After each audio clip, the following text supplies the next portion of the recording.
नमस्कार दोस्तों। आज की कहानी है नई बहू की रसोई की पहली रस्म। अरे बहू, शादी को 10 दिन हो गए, हनीमून भी निपट गया। अब तो जरा किचन की भी सैर कर लो। चलो अपनी पहली रसोई की रस्म निभा ही डालो। बहू जा, सबसे पहले किचन में एक तरफ खीर और दूसरी तरफ चाय चढ़ा दे। स्नेहा ने उनीदी आवाज में जवाब दिया। नहीं माँ जी, मैं किचन में नहीं जाऊंगी। अभी तो आधा घंटा पहले ही सो कर उठी हूँ। आंखें तक ठीक से नहीं खुल रही है। पूरा शरीर टूट रहा है, इतना आलस लग रहा है। सुबह सुबह आपको चाय की ऐसी लत क्यों लगी है? मुझसे नहीं होगा ये सब, आप ही बना लीजिए। आपको तो चाय का नशा है। और माँ जी, मुझे खीर बनाने नहीं आता। सबिता जी भावे चढ़ाते बोली, बहू, ये कैसी बातें कर रही हो? 9 बजने को है और अब तक तुम्हारी आंखें नहीं खुली। 8 बजे तो मेरे चाय का वक्त होता है। स्नेहा ने बिना देखे जवाब दिया। हाँ माँ जी, मुझे भी पता है 8 बजे का आपका टाइम होता है, पर अभी रात को ही तो सबने भरपेट खाना खाया था, ठूस ठूस कर। अब उठते ही फिर से भूख लग गई। मेरा तो शरीर ही जवाब दे रहा है, मुझे थोड़ा वक्त लगेगा। यह कहकर स्नेहा अपना मोबाइल उठाकर देखने लगी। रोहित, उसका पति, जो दरवाजे के पास खड़ा सब कुछ सुन रहा था, चुपचाप स्नेहा को देखता रहा। फिर बोला, स्नेहा, तुम नई नवेली दुल्हन हो, ये कैसी बेतुकी बातें कर रही हो माँ से? सुबह सुबह घर के 100 काम रहते हैं और तुम मोबाइल में लगी हो। कौन सी बहुएं ऐसा करती हैं? सब घर परिवार चलाती हैं, सास की सेवा करती हैं, और तुम मोबाइल देख रही हो। स्नेहा ने बिना झिझके कहा, रोहित, मैं मोबाइल नहीं चला रही, बस जरूरी मैसेज देख रही हूँ कि मेरी सहेली ने मुझे 2 दिन पहले मैसेज किया था, मैं पढ़ नहीं पाई थी, तो आज समय निकाल कर पढ़ रही हूँ।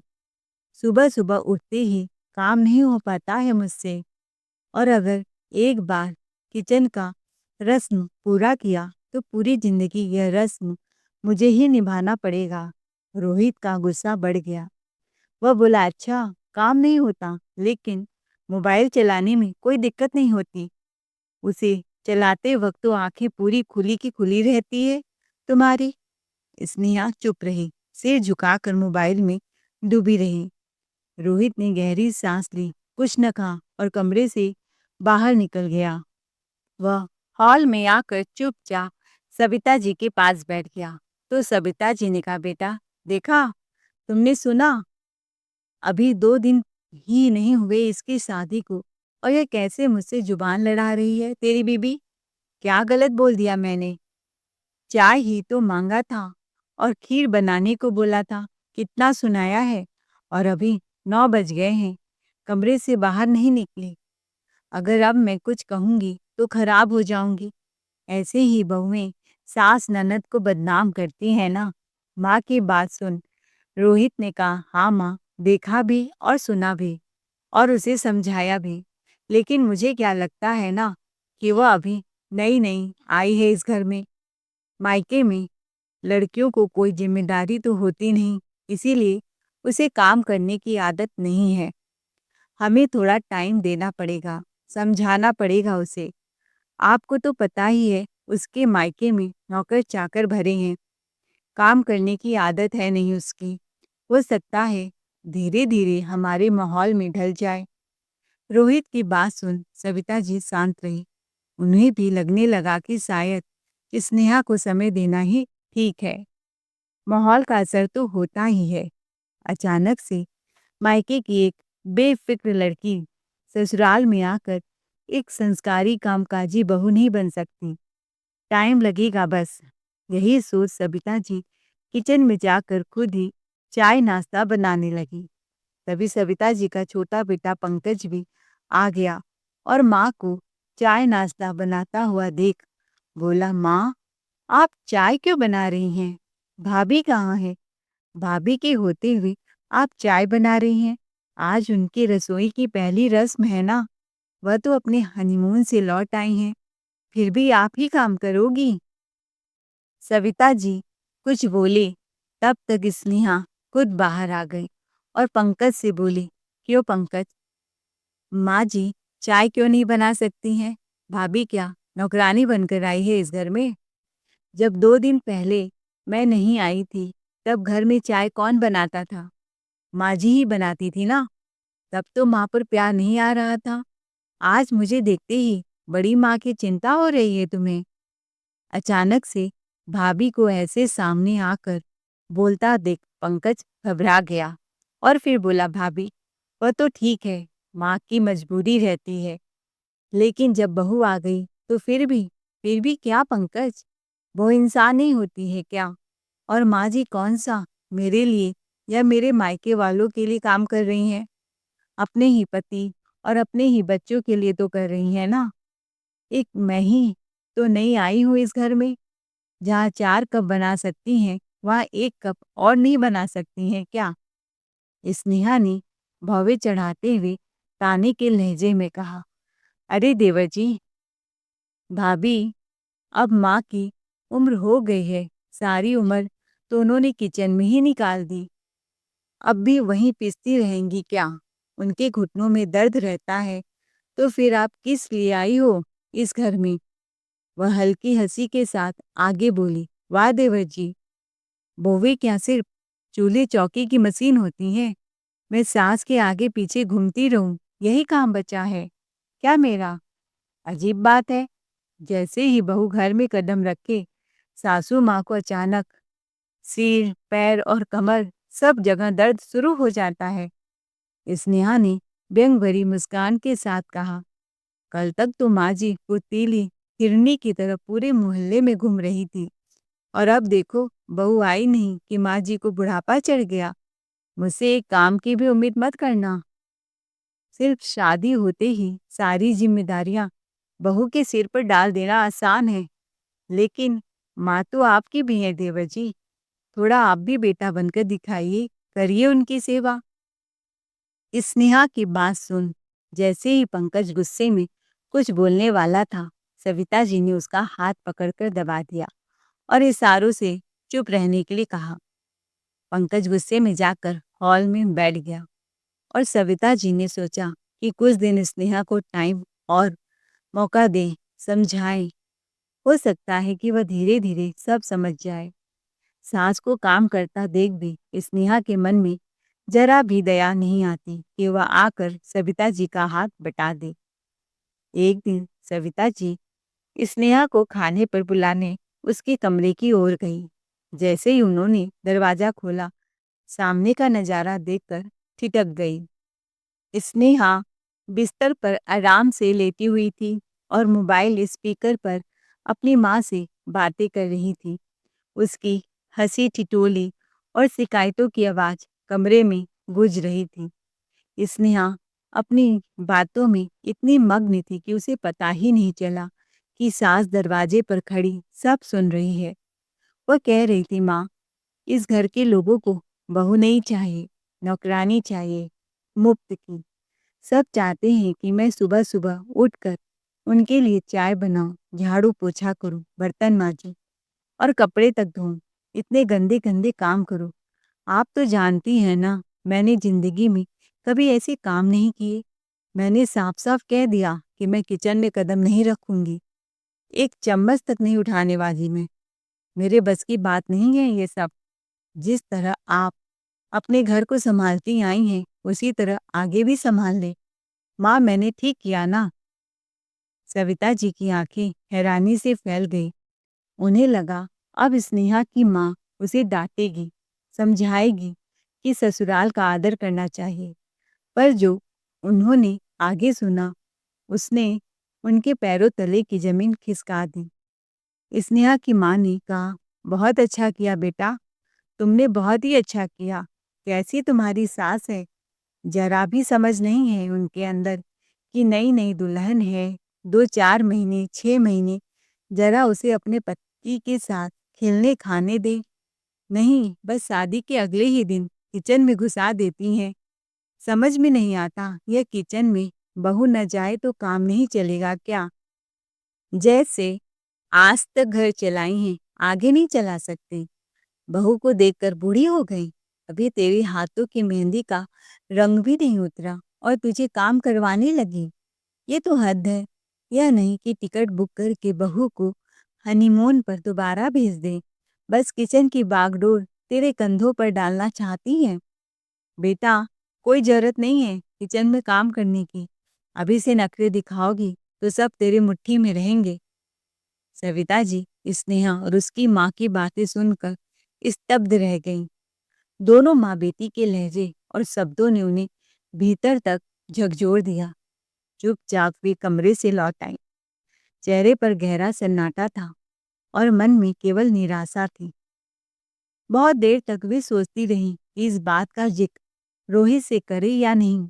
मन ही मन उन्होंने ठान लिया कि फिलहाल कुछ नहीं कहेंगी। पंकज को तो बताने का सवाल ही नहीं उठता था। वह छोटा जरूर था, पर बहुत सीधा और जुबान का तेज था। अगर उसने कुछ कह दिया तो स्नेहा उससे झगड़ने लगती थी और घर का माहौल बिगड़ जाता था। सविता जी ने अपनी ओर से हर संभव कोशिश की। कभी प्यार से समझाया, कभी डांट कर सुधारने की कोशिश की।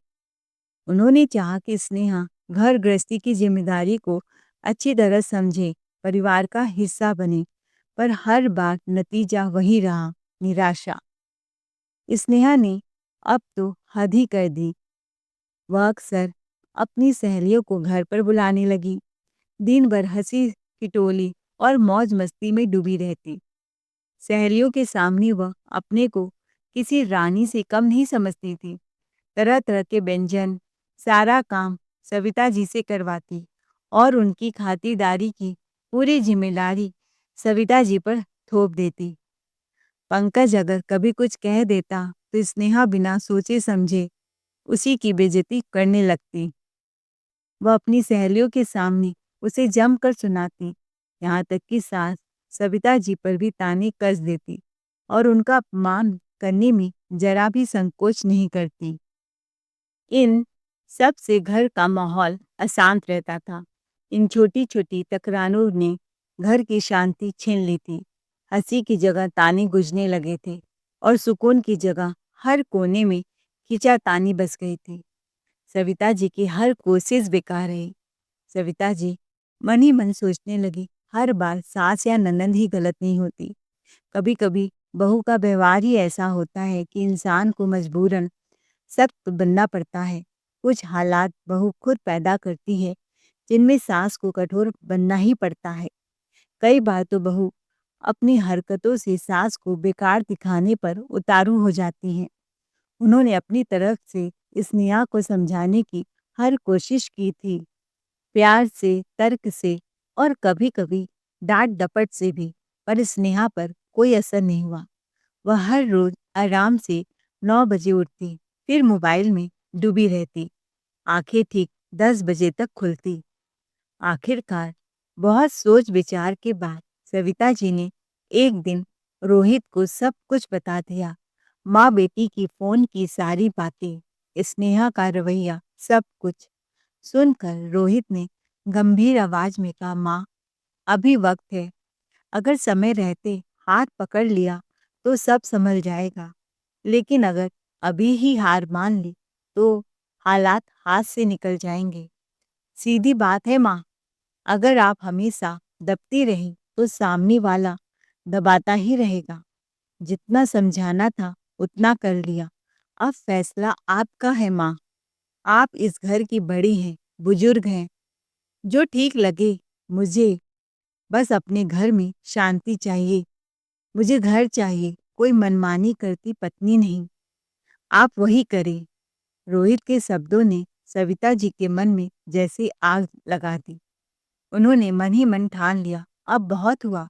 अगर मैं ज्यादा अच्छाई दिखाऊंगी तो लोग मुझे कमजोर समझेंगे। ये घर मेरा है, कोई होटल नहीं कि सब मनमानी करें। बस उन्होंने तुरंत उठकर स्नेहा की कमरे की ओर कदम बढ़ाए। कमरे के अंदर वही नजारा, स्नेहा पलंग पर लेटी हुई और दूसरी ओर उसकी माँ की मोबाइल के स्पीकर पर आवाज साफ सुनाई दे रही थी। फोन के उस पार ललिता जी कह रही थी, बेटा, जब तेरी सास को काम करने में दिक्कत है, तो नौकरानी क्यों नहीं रख लेती? इतने भी गरीब तो नहीं है वो कि 1-2 नौकरानी का खर्च न उठा सके। क्या ज़रूरी है कि बहू ही काम करे? क्या तेरी सास भिखारी है जो नौकरानी नहीं रख सकती? न जाने किस भिखमंगों के घर में शादी कर दी हमने अपनी लाडली बेटी की।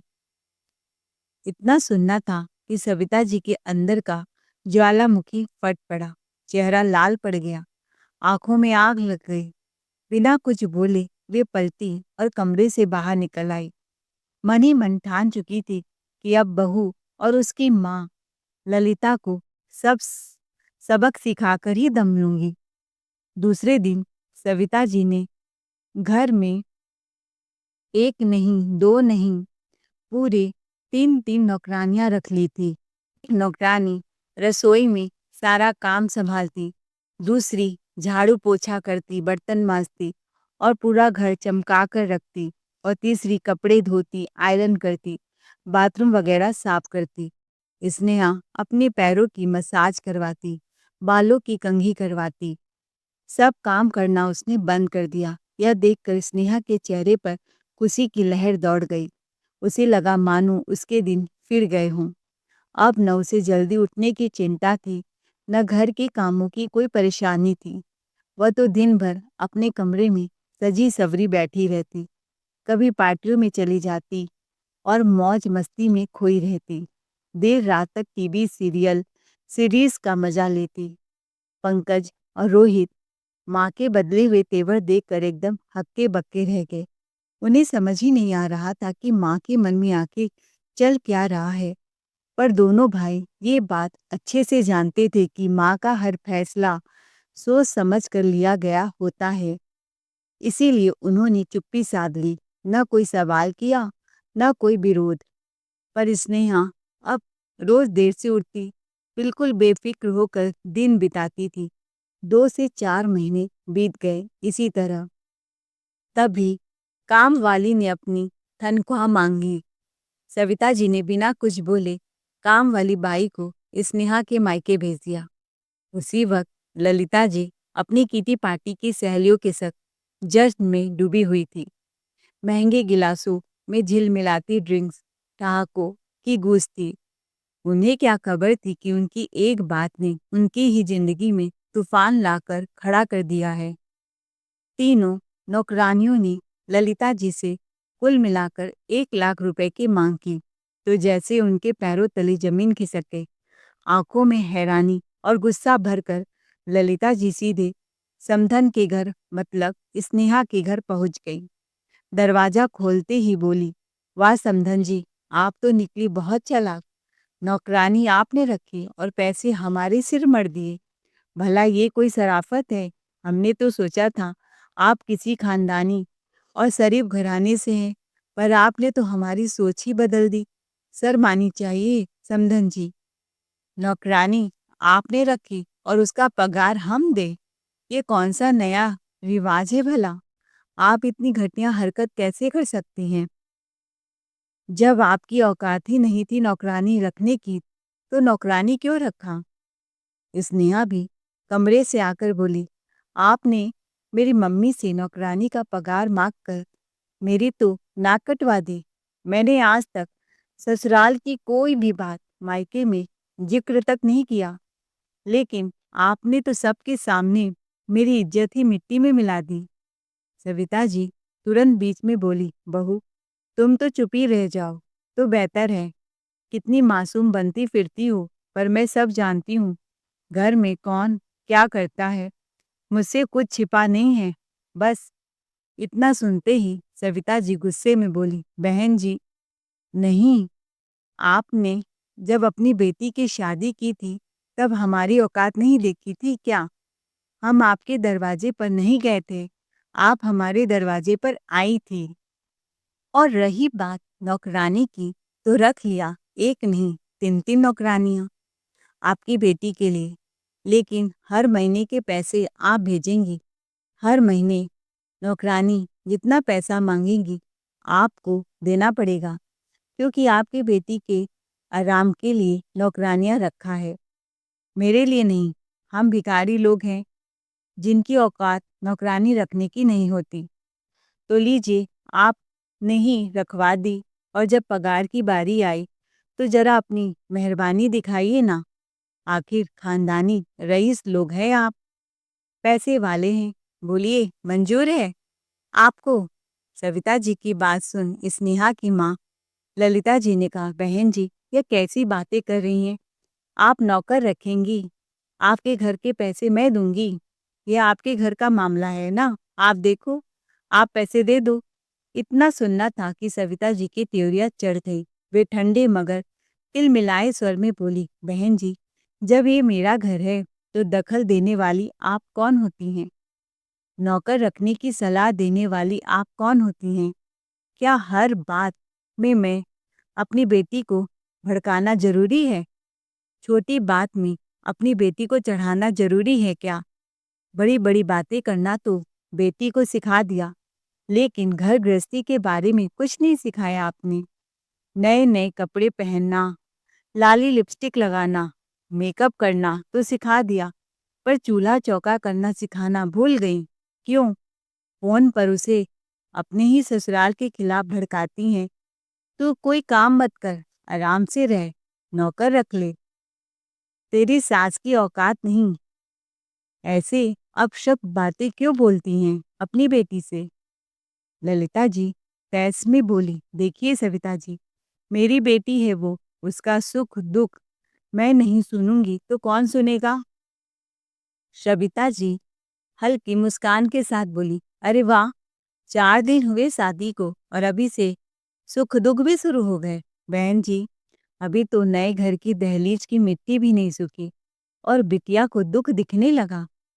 अच्छा, एक काम कीजिए, अगर इतना ही दुख है आपकी बेटी को, तो आप उसे ले जाइए, अभी कुछ बिगड़ा नहीं है। मैं अपने बेटी की दूसरी शादी किसी ऐसे गरीब लड़की से करवा दूंगी, जो नमक रोटी भी बनाकर हमें खिलाएगी तो हम हंसते हुए खाएंगे। अमीरी दिखावे वाली बहू नहीं चाहिए मुझे, हमें घर की बहू चाहिए, शाही मेहमान नहीं। ललिता जी और स्नेहा के चेहरे का रंग उड़ गया। स्नेहा कांपते स्वर में कहा, माँ जी, आप ये क्या कह रही हैं? अभी 4 दिन भी नहीं हुए और आप मुझे छोड़ने की बातें कर रही हैं। माँ जी, आप जिस दुल्हन को बड़े अरमानों के साथ इस घर में लाई थी, आज उसे घर छोड़ने को कह रही हैं। सविता जी दृढ़ आवाज में बोली, हाँ, कह रही हूँ, क्योंकि मुझे घर की लक्ष्मी चाहिए, अपनी बहू, स्वार्थी बहू नहीं चाहिए। हमने तुमसे न दहेज मांगा, न तुम्हारे पैसे, सिर्फ अपने घर की एक जिम्मेदार बेटी चाहिए थी। अगर तुम वो बन सकती हो तो यह घर तुम्हारा है, लेकिन अगर तुम्हें अपने बाप की शान शौकत का घमंड है, तो दरवाजा खुला है, वहीं चली जाओ। हमें आपकी बेटी के नखरे झेलना मंजूर नहीं है, आप ले जाओ। आपको अपनी बेटी की बहुत चिंता है ना? नौकर चाकर वाले घर में देखकर अच्छे से जांच कर परख कर दोबारा शादी कर देना इसकी, जहाँ इसे बेड पर ही चाय मिले। इतना सुनते ही स्नेहा की माँ की बोलती बंद हो गई। पहली बार सास की डांट सुन उनके तेवर देख स्नेहा ने रोते हुए कहा, ऐसे कैसे माँ जी, रोहित को आने दीजिए। आप तो सास हैं, आप तो बोल ही देंगी, लेकिन मैं रोहित की पत्नी हूँ। ऐसे रोहित मुझे जाने नहीं दे सकता। तभी पीछे से रोहित भी आ गया और उसने स्नेहा से कहा, स्नेहा, यह सास नहीं, यह माँ है, मेरी माँ है। तुमने इन्हें सास बनने के लिए मजबूर किया। जैसे तुम अपनी माँ की एक एक बातें मानती हो ना, वैसे ही मैं भी अपनी माँ की बातें मानूंगा। अगर मेरी माँ ने फैसला कर लिया है कि तुम्हें छोड़ना है, तो मैं तुम्हें छोड़ दूंगा। मेरा तुमसे कोई लगाव है नहीं। जाओ अपने मायके, जियो अपनी जिंदगी। एक बात कान खोलकर सुन लेना, तुम्हारी यही हरकतें रही ना, तो तुम चाहे कितनी भी अमीरी परिवार में शादी कर लो, हर जगह से भगा दी जाओगी। सास के साथ साथ पति की भी बेरुखी देख, उसका गुस्सा देख स्नेहा को लगा कहीं सच में रोहित उसे छोड़ न दे। स्नेहा खूब तेज तेज रोने लगी और रोते हुए सविता जी के पैरों में गिर गई और बोली, माँ जी, ऐसा नहीं हो सकता, ऐसे तो मैं बेइज्जत हो जाऊंगी। माँ जी प्लीज मुझे माफ कर दीजिए, मैं सच में बदल जाऊंगी। आज से जैसे आप कहेंगी वैसा ही करूंगी। मुझे मत छोड़िए, मैं रोहित से प्यार करती हूँ, चाहे वो मुझसे न करता हो। कहते कहते वह सविता जी के पैरों में गिर पड़ी। सविता जी ने स्नेहा को उठाया और मन ही मन मुस्कुराते हुए बोले, कौन तुम्हें छोड़ रहा है? यह तो बस तुम्हें डराने के लिए, तुम्हें रास्ते पर लाने के लिए एक पैतरा था। सविता जी ने रोहित की ओर देखा। दोनों माँ बेटे एक दूसरे को देख मुस्कुरा रहे थे। आज सही मायने में उन्हें उनके घर की बहू और रोहित को उसकी पत्नी मिल गई। आज पहली बार उन्हें महसूस हुआ कि अब यह घर सच में घर बनने जा रहा है और स्नेहा सच में उस घर की बहू बन चुकी थी। स्नेहा बोली, माँ, अब बहुत हो गया। आप मेरी जिंदगी सुधारने नहीं, बिगाड़ने पर तुली थी। आप मुझे वो सब सिखा रही थी जो आपके अपने घर को तोड़ गया। आपकी अपनी गृहस्थी बिखरी पड़ी है। मेरी तीनों भाभियां अलग अलग रहती हैं और आप मुझे परिवार तोड़ने की सीख दे रही थी। बेटा, मैं तो बस। स्नेहा बीच में बोल पड़ती है, नहीं माँ, आप बस कीजिए, मुझे आपकी झूठी शान, झूठी नसीहतें नहीं चाहिए। अब आप जाइए अपने घर। ललिता जी नजरें झुकाए चुपचाप अपने घर चली गई। पंकज मुस्कुराते बोला, भाभी, अब तो आप इस घर की सही मायने में बहू बन गई हैं, तो कुछ मीठा तो बनता ही है। स्नेहा ने भी हल्की मुस्कान के साथ जवाब दिया, अरे देवर जी, आप बैठिए, मैं अभी खीर भी बनाती हूँ और साथ में गर्मा गर्म पकौड़ियाँ भी तलती हूँ। आखिर नए रिश्ते की शुरुआत मीठे से ही तो होती है ना। यह सुनकर सबके चेहरों पर मुस्कान बिखर गई। पूरा घर ठहाकों से गूंज उठा। सविता जी भी मुस्कुराते हुए बोली, चलो बहू, मैं भी तेरी कुछ मदद कर देती हूँ। बहुत दिनों बाद रसोई में असली खुशबू आने वाली है। सविता जी ने तीनों नौकरानियों को उनका पगार दिया और साफ सफाई के लिए एक नौकरानी रखा, बाकी की छुट्टी कर दी। दोस्तों, स्नेहा ने समय रहते अपनी गलती सुधारी। यही उसका असली बदलाव था। संस्कार कभी फैशन से नहीं, व्यवहार से झलकते हैं। जिसने अपने घर को अपनाया वही सच्ची लक्ष्मी कहलाती है। आपको हमारी कहानी आज की कैसी लगी, कमेंट करके जरूर बताएं। कहानी अच्छी लगी हो तो चैनल को लाइक शेयर सब्सक्राइब जरूर करें। Thanks for watching.